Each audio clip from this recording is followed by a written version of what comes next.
Hi, future officers. Welcome to my channel, Competitive English Surgery by Rahul sir. আমি তোমাদের Rahul sir. আজকে আমি নিয়ে এসেছি একটা ক্লোজ টেস্ট, যে ক্লোজ টেস্টটা এসেছিল 2024 সালের 5 জুলাই শিফট 2 তে। বেশিরভাগ ক্যান্ডিডেটরাই কিন্তু PQRS আর এই ক্লোজ টেস্ট এর নাম শুনলেই কিন্তু প্রচন্ড ভয় পেয়ে যায় আর আন্দাজে সবসময় ঢিল মারতে যায়। আর সেই ঢিল কোথায় গিয়ে লাগে? একদম ভুল অপশনে গিয়ে লাগে। আর তোমরা কি হয়, নেগেটিভ মার্কিং খেয়ে বাড়ি ফিরে চলে আসো আর লাস্টে দেখো পরীক্ষায় হয়নি। তাই আজকের পর থেকে আর এই ভুল করতে যেও না। আমি যেভাবে তোমাদের শিখিয়ে দেবো এর বাইরে কিচ্ছু করতে যাবে না। পরীক্ষায় ক্লোজ টেস্টে নাম্বার পাওয়ার আসল টেকনিক জানো কি?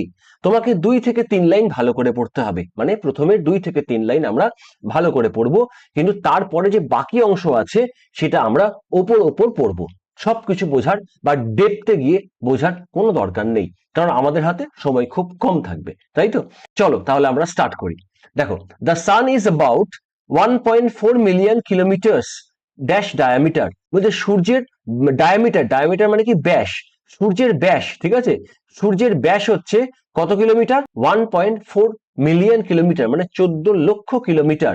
while the earth is about 13,000 kilometre wide, কিন্তু যেখানে পৃথিবীর ব্যাস হচ্ছে 13,000 কিলোমিটার, ঠিক আছে?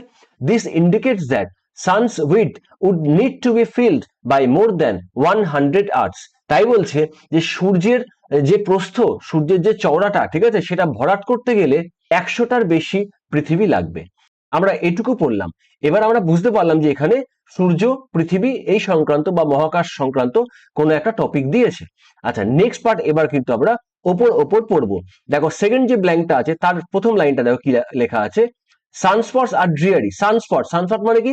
সূর্যের গায়ে যে কালো কালো দাগ থাকে সেটাকে বলা হয় সানস্পট। সেটা নিয়ে আলোচনা করা আছে, ঠিক আছে? এবার দেখো, এই লাইনটা শেষ হচ্ছে এইখানে।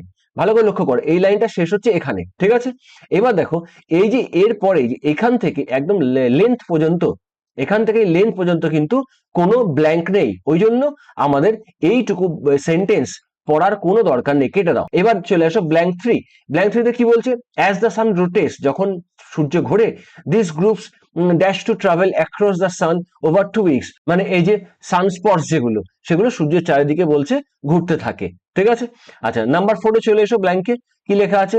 The solar or sunspot cycle, মানে সূর্যচক্র কিংবা এই sunspot cycle dash to this, ঠিক আছে? এটা গেল। এই যে তারপর থেকে এইগুলো আননেসেসারি, পড়তে হবে না। এবার ব্ল্যাঙ্ক 5 এ চলে এসো। কি বলছে? According to the dash made by satellites like Nimbus 7, মানে নিম্বুস 7 এর মতো যে স্যাটেলাইট গুলো আছে সেটা অনুসারে, মানে সেটার ড্যাশ অনুসারে, কি অনুসারে দেখে নিচ্ছি আমরা পরে, ঠিক আছে? তো এইটুকু পড়ে নিলাম কয়েক সেকেন্ডের মধ্যে। তাহলে আমরা বুঝতে পারলাম যে এই গল্পটার মধ্যে কি সংক্রান্ত আলোচনা করা আছে? সান নিয়ে আলোচনা করা আছে, ঠিক আছে? কি নিয়ে আলোচনা করা আছে? আর্থ নিয়ে আলোচনা করা আছে। আর আলোচনা করা হচ্ছে সানস্পটস, মানে সূর্যের মধ্যে যে দাগ থাকে সেইগুলো নিয়ে আলোচনা করা আছে, ঠিক আছে? এবার আমরা কোশ্চেন নাম্বার 1 এ যাচ্ছি। দেখো, কোশ্চেন নাম্বার 1 কি বলছে? এখানে 4টে অপশন দেওয়া আছে, ইন, অফ, অন আর অ্যাট। কি বলছে দেখো? The sun is about 1.4 million kilometre dash diameter. Diameter মানে কি? ব্যাস, তাই তো? মাথায় রাখবে যখনই এরকম জিওমেট্রিক্যাল টার্ম, ঠিক আছে, জিওমেট্রি, জিওমেট্রি মানে কি? জ্যামিতি, জ্যামিতির যে কথাগুলো, শব্দগুলো থাকবে, যেমন হচ্ছে ভলিউম, ভলিউম মানে কি? ক্ষেত্রফল, তাই তো? তারপরে কি আছে? আর ডায়ামিটার, ডায়ামিটার, ঠিক আছে? তারপরে আর কি থাকবে? রেডিয়াস, রেডিয়াস মানে কি? রেডিয়াস মানে হচ্ছে ব্যাসার্ধ, ঠিক আছে? ডায়ামিটার মানে ব্যাস, রেডিয়াস মানে ব্যাসার্ধ, ভলিউম মানে ক্ষেত্রফল, ঠিক আছে? লেন্থ, LENGTH, লেন্থ থাকবে মানে দৈর্ঘ্য। প্রস্থ, WIDTH, ঠিক আছে? যখনই এই টার্ম, জ্যামিতিক টার্মগুলো থাকবে, মাথায় রাখবে এগুলো সবসময়, মানে এই শব্দগুলোর আগে কি বসবে? ইন বসবে। কি বললাম? কি বসবে? এই শব্দগুলোর আগে সব সময় ইন বসবে। যেমন আমি যদি বলি, একটা এক্সাম্পল তোমাদের দিচ্ছি, the book, the book is 7 centimetre in length, মানে এই বইটার সাইজ হচ্ছে, বা এই বইটার লেন্থ, লেন্থ মানে কি? দৈর্ঘ্য, লম্বা।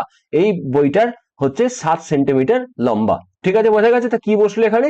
ইন বসলো লেন্থের পরে, বোঝা গেছে? তাহলে দেখো আমাদের কি পেলাম এখানে অ্যান্সার, 1 নম্বরে অ্যান্সার পেলাম হচ্ছে ইন। ক্লিয়ার? বুঝতে পেরেছো এবার কত সহজে করে ফেললাম? নেক্সট দেখো, দেখো নাম্বার 2 ব্ল্যাঙ্কে কি বলছে? সানস্পট আর ডিয়ারি। আচ্ছা, ডিয়ারি মানে কি? অন্ধকারচ্ছন্ন, অন্ধকারে ঢাকা, covered with darkness, ঠিক আছে। সানস্পটস আর dreary on the sun surface that are এত ডিগ্রি সেলসিয়াস কুলার, ঠিক আছে। এত কিছু পড়ার বা বোঝার দরকার নেই, মাথা নষ্ট করতে যাবে না, খুব সহজেই যেগুলো হয়ে যাবে তার জন্য চোখ তৈরি করতে হবে। দেখো একটা জিনিস বুঝিয়ে দিই তোমাদের, সেন্টেন্সটা কি দিয়ে শুরু হচ্ছে, 2 নম্বরটা সানস্পটস। সানস্পটস দেখো এস যুক্ত আছে, মানে সূর্যের কলঙ্ক গুলো, তাই তো, মানে এটা প্লুরালে আছে, বহু বচনে আছে। তারপরে যে ভার্ব আছে, ভার্বটাও দেখো আর দেওয়া আছে, মানে এটাও প্লুরাল বহু বচন দেওয়া আছে, তাই তো। তার মানে এই যে এখানে যে শব্দটা বসবে, নাউনটা বসবে, সেটাও কিন্তু প্লুরাল বহু বচনে হবে। এবার দেখো তাহলে বহু বচনের নিচের কোন অপশন গুলো আছে, লাস্টে থেকে শুরু করছি, দেখো প্রভিন্স, এখানে কিন্তু এরপরে এস নেই, তাই তো, তার মানে এটা বাদ। আচ্ছা বেল্ট, বেল্টেও কিন্তু এস নেই, এটা বাদ। সেকশন মানে বিভাগ, এটাও কিন্তু এস নেই। এস আছে দেখো রিজিয়ন্স মানে এলাকা, অঞ্চল, ঠিক আছে, তাহলে এটা পেয়ে গেলাম। দেখো এস আছে এখানে, দেখো তাহলে এখানে কি হবে আমাদের, এখানে হবে হচ্ছে রিজিয়ন্স, অঞ্চল, ঠিক আছে। তার সানস্পট হলো কিন্তু আমাদের অন্ধকারচ্ছন্ন জায়গা বা এলাকা। কি বললাম বোঝা গেছে? দেখো কত সহজে শিখে ফেললে এই জায়গাটা, যে সানস্পটে এস ছিল মানে প্লুরাল ছিল, এই যে ভার্ব ছিল আর, এটাও প্লুরাল, তার মানে যে নাউনটা এটাও তো প্লুরালই হবে অবশ্যই, তাই না? তাই কি বললাম যে গ্রামার, হালকা একটু গ্রামার জানলেই কিন্তু, সামান্য গ্রামার জানলেই কিন্তু তোমরা খুব সহজে করে ফেলবে। কত সেকেন্ড লাগলো এটা খুঁজতে গিয়ে, তাই না? এরকম সহজে ক্লোজ টেস্ট শিখতে হলে অবশ্যই আমার চ্যানেল সাবস্ক্রাইব করো, অবশ্যই লাইক করো, কমেন্ট করো কেমন লাগছে তোমাদের শিখতে। নেক্সট পার্টে যাচ্ছি, নাম্বার 3। কি লেখা আছে দেখো, অ্যাজ দ্য সান রোটেটস, মানে যখন সূর্য ঘোরে, দিস গ্রুপস, এই যে গ্রুপগুলো মানে সূর্য কলঙ্ক, তাই তো, সূর্য কলঙ্কের যে গ্রুপগুলো, দলগুলো, dash to travel across the sun over 2 weeks, মানে সূর্যের চারিদিকে 2 সপ্তাহ ধরে ঘোরে এই সূর্য কলঙ্কগুলো, ঠিক আছে। আচ্ছা এবার দেখো অপশন কি কি আছে, অ্যাক্ট, শো, শেপ আর অ্যাপিয়ার। একটা জিনিস মাথায় রাখবে, এই দেখো অ্যাক্ট কি আছে, প্রথমে অ্যাক্ট, তাই তো, অ্যাক্ট টু ট্রাভেল, এই অ্যাক্ট টু ট্রাভেল, এবং এই যে 3 নম্বর যেটা আছে শেপ, শেপ টু ট্রাভেল বলে ইংলিশে কিন্তু কোনো মিনিংফুল সেন্টেন্স হয় না। কি বললাম, অ্যাক্ট টু ট্রাভেল আর শেপ টু ট্রাভেল বলে ইংলিশে কোনো মিনিংফুল সেন্টেন্স দাঁড়ায় না, ঠিক আছে। ওই জন্য কি হবে, এই দুটোকে ক্রস করে দাও, অ্যাক্ট আর শেপ কিন্তু আমাদের বাদ চলে গেল। পড়ে থাকলো কি, এক হচ্ছে শো পড়ে আছে, আর 4 নম্বর হচ্ছে অ্যাপিয়ার পড়ে আছে। এবার শোতে দেখো, আমি যদি শো করি, এই যে শো মানে কি, শো মানে দেখানো, শো মানে কি, শো মানে দেখানো। এবার কি, টু শো সামথিং, তাই তো, কোনো কিছু দেখানো, মানে শো এর পরে একটা অবজেক্ট বসবে। কি বললাম, শো এর পরে একটা, আমি কি দেখাচ্ছি, কি দেখানো হচ্ছে, শো এর পরে অবশ্যই একটা সামথিং মানে অবজেক্ট কিন্তু বসবে। কিন্তু এখানে দেখো এই সেন্টেন্সে শো এর পরে show to travel across the sun, সূর্যের চারদিকে ঘুরে, কিন্তু কি দেখানো হয়, অবজেক্ট কিন্তু নেই, তার মানে এই অপশনে কিন্তু বাদ চলে গেল, ঠিক আছে। তাহলে আমাদের পড়ে থাকলো কি, অ্যাপিয়ার। তাহলে আমাদের অ্যান্সার কি হবে এখানে, অ্যাপিয়ার টু, তাই তো, appear to travel across the sun. তাহলে অ্যাপিয়ার টু মানে কি দাঁড়াচ্ছে দেখো, অ্যাপিয়ার টু মানে হচ্ছে কোনো জিনিস মনে হওয়া বা প্রতীয়মান হওয়া। এখানে মানে বলছে কি, যখন সূর্য ঘোরে, দিস গ্রুপস, এই যে সূর্য কলঙ্কের গ্রুপগুলো, অ্যাপিয়ার টু ট্রাভেল, দেখে মনে হয়, মানে এই সূর্য কলঙ্কগুলোকে দেখে মনে হয় বা প্রতীয়মান হয় যে তারা কি করছে, across the sun over 2 weeks, 2 সপ্তাহ ধরে সূর্যের চারিদিকে ঘুরে বেড়াচ্ছে, ঠিক, এটা প্রতীয়মান হওয়া, এই অ্যাপিয়ার টু মানে, ওই জন্য এটা এখানে সঠিক অ্যান্সার, ঠিক আছে। এবার আসছি নাম্বার 4। কি লেখা আছে, the solar or the sunspot cycle dash to this, এখানেই শেষ, ঠিক আছে। The solar or the sunspot cycle মানে কি, সূর্য, সোলার মানে সূর্য, আর সাইকেল মানে কি চক্র, তা সূর্য চক্র কিংবা হচ্ছে সূর্য কলঙ্ক চক্র, ড্যাশ টু দিস। অপশন আছে 4টে, রেফার্স, পাস, সাইট, এন্ট্রান্স, ঠিক আছে। এই অ্যান্সারটা এত সহজে করা যাবে তোমরা নিজেরাও কল্পনা করতে পারবে না। এখানে কি লেখা আছে, the solar or the sunspot cycle, তাই তো, সূর্য চক্র বা হচ্ছে সূর্য কলঙ্ক চক্র। আচ্ছা এই টোটালটা, এই যে টোটালটা, এটা কি বলতো, এটা থার্ড পার্সন। কি বললাম, এটা হচ্ছে থার্ড পার্সন। ফার্স্ট পার্সন কারা হয়, আমি আমরা ফার্স্ট পার্সন, সেকেন্ড পার্সন হচ্ছে তুমি তোমরা, আর থার্ড পার্সন হচ্ছে আমি আমরা তুমি তোমরা বাদ দিয়ে যারা যারা থাকে তারা হচ্ছে থার্ড পার্সন। দেখো solar and the sunspot cycle, আবার কি থার্ড পার্সনের মধ্যে এক বচন, তাই তো, সিঙ্গুলার ফর্মেটে দেওয়া আছে, তাই আমরা জানি যে থার্ড পার্সন, এদিকে থার্ড পার্সন হবে। আবার যদি সিঙ্গুলার হয় তখন কি হয়, ভার্বের সাথে কি যুক্ত হয়, ভার্বের সাথে এস বা ইএস যুক্ত হয়, তাই তো। তাহলে এটা যদি থার্ড পার্সন সিঙ্গুলার নাম্বার হয়, এই যে solar and the sunspot cycle, cycles তো লেখা নেই না, সাইকেল, তাহলে কি হবে, তাহলে খোঁজো দেখি এই অপশনগুলোর 4টে অপশনের মধ্যে কোথায় ভার্বের সাথে এস বা ইএস যুক্ত করা আছে। শেষ থেকে খুঁজে দেখি, ইন্ট্রাস্টের সাথে এস কি আছে? নেই। আচ্ছা, সাইটের সাথে আছে কি? নেই। পাসের সাথে আছে কি? নেই। তাহলে কার সাথে আছে? রেফার্স। তাহলে কি হবে এখানে? Refers, REFERS। বোঝা গেছে? এত সিম্পল, এত সহজ, বুঝতে পারছো? চলে আসি আমরা আমাদের ফিফথ নাম্বার ব্ল্যাঙ্ক নিয়ে। দেখো এখানে কি বলছে, according to the dash made by satellites like Nimbus 7। ঠিক আছে, এই নিম্বাস 7 হচ্ছে একটা স্যাটেলাইট মানে কৃত্রিম উপগ্রহ। ঠিক আছে, তা সেটার ড্যাশ অনুসারে, এই যে অ্যাকর্ডিং টু মানে কি? অনুসারে। সেটার ড্যাশ অনুসারে, কি অনুসারে? পারসেপশন অনুসারে, নাকি ইন্সপেকশন, অবজারভেশন, নাকি ইনভ্যালিডেশন? আচ্ছা বুঝিয়ে দিই। দেখো এই পারসেপশন মানে হচ্ছে কি? ধারণা, ধ্যান ধারণা। ধ্যান ধারণা কিভাবে তৈরি হয়? আমাদের ইমোশন, ফিলিং দিয়ে কিন্তু আমাদের ধ্যান ধারণা তৈরি হয়। আর এখানে স্যাটেলাইটের কথা বলা হচ্ছে, এখানে কৃত্রিম উপগ্রহের মধ্যে কিন্তু না আছে সেই অনুভূতি, না আছে সেই ইমোশন বা ফিলিং। ঠিক আছে, ওই জন্য কিন্তু পারসেপশন একটা হিউম্যান কোয়ালিটি, এটা কিন্তু স্যাটেলাইটের সাথে যায় না, তাই জন্য এটা ক্রস করে দাও। ঠিক আছে, সেকেন্ডটা আছে তোকে ইন্সপেকশন। ইন্সপেকশন মানে হচ্ছে নিরীক্ষণ করা।